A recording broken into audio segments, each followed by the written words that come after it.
تمام تعریف اللہ کے لیے ہے جو علم اور وجود بخشنے کے اعتبار سے تخلیق میں منفرد ہے۔ وہ ذات پاک ہے، اس نے ہمیں شریعت حنیفیہ سے مختص فرمایا جس میں رحمت، آسانی اور سعادت مندی ہے۔ میں مولا تعالیٰ کے سامنے جھکتے ہوئے اور سر تسلیم خم کرتے ہوئے گواہی دیتا ہوں کہ ایک اللہ کے سوا کوئی معبود برحق نہیں، اس کا کوئی شریک نہیں، اور میں گواہی دیتا ہوں کہ ہمارے نبی محمد اللہ کے بندہ اور اس کے رسول ہیں۔ آپ نے دین اور اس کے نشانات کو مقصد اجتہاد، استنباط اور استفادہ کی شکل میں واضح کیا۔ اے اللہ، درود و سلام اور برکت نازل فرما آپ پر، آپ کے آل و اصحاب پر جو محبت و مودت میں باہم جڑے ہوئے تھے، تابعین پر اور ان لوگوں پر جو کامیابی، کامرانی اور ہدایت کی امید کرتے ہوئے ان کی اچھی طرح پیروی کریں۔ اما بعد، اللہ کے بندو، آپ اللہ کا تقوی اختیار کریں۔ اگر آپ عظمتوں کی بلندیوں اور ہدایت کی رحمتوں کی چوٹیوں تک پہنچنا چاہتے ہیں تو آپ تقوی کے مضبوط کڑے کو پکڑ لیں۔ اللہ کا فرمان ہے،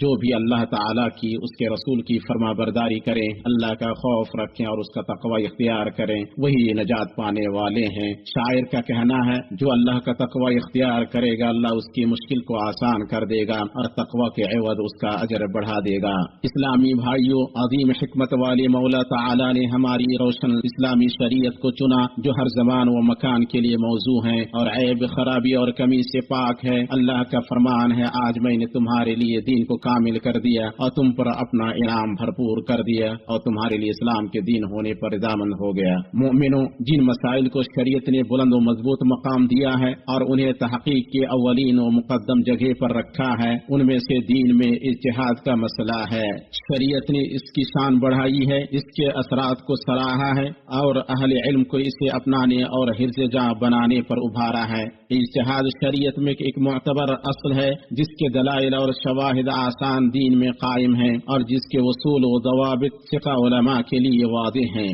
اس کا مفہوم ہے ان مسائل میں شرعی احکام جاننے کے لیے پوری محنت صرف کرنا جن میں کوئی نص نہ ہو۔ عربی شاعر کا کہنا ہے اور اس کی تعریف ہے کہ مجتہد مقصود کے حصول کے لیے اپنی محنت صرف کرے، اور اس کی دو قسمیں ہیں، صواب و خطا، اور کہا گیا کہ فروع میں غلطی ممنوع ہے۔ امام شاطبی رحمہ اللہ کہتے ہیں، شریعت صرف اس لیے مقرر کی گئی ہے کہ دنیا و آخرت میں بندوں کے مسالے پورے کیے جائیں اور ان سے مفاسد کو دور کیا جائے، اور معاملے میں معتبر فقہی قواعد میں سے ہے مشقت آسانی لاتی ہے، جب معاملہ تنگ ہو جائے تو اس میں وسعت پیدا ہو جاتی ہے۔ اسی طرح شریعت کے احکام کا دار و مدار مسالے کے حصول و تکمیل اور مفاسد کو دور اور کم کرنے پر ہے۔ نصوصیات متواتر ہیں یا احاد، یا قطعی الدلالہ و ثبوت ہیں یا ظنی الدلالہ و ثبوت ہیں، اور اس کے برعکس۔ اس لیے درست نظر اور راست فہم کی ضرورت ہے تاکہ کوئی یہ گمان نہ کرے کہ دین بدل گیا ہے اور شریعت میں تبدیلی آ گئی ہے، مگر یہ گہری نظر،